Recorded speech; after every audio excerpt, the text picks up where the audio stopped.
Hello, my name is Laurie Alton. I am a concurrent specialist with the MASH program with Mental Health Services of Renfrew County.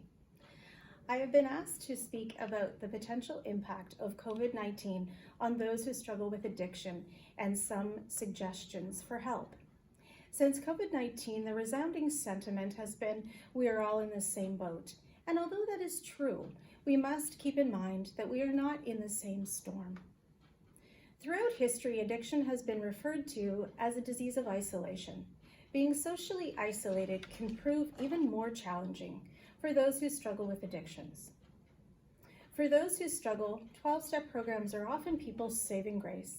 And although some meetings are available through Zoom, a lack of physical contact can prove to be problematic. Anyone who has attended a 12-step meeting knows that you're not leaving without a handshake, a hug, or an invitation for coffee in the community. All these elements that foster connection, acceptance, healing, and recovery. Physical touch has the power to ease pain, even momentarily. It nurtures and facilitates encouragement and belonging.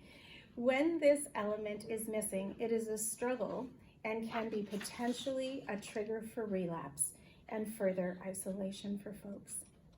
Even though it is of vital importance to maintain physical distance at this time, it is also vital importance for folks who struggle with addiction to maintain their social connections and bonds. We are hardwired for connection, even when we voluntarily isolate. We still, at our core, long to feel connected to our family, friends, neighbors, co-workers, and community. Without it, we often experience feelings of loneliness, loss, and abandonment. In the midst of these feelings, we can start to begin to feel mentally unwell.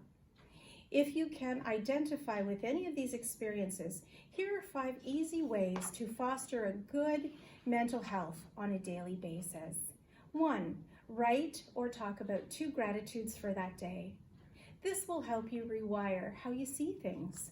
2, talk to someone about one positive thing that has happened throughout that day.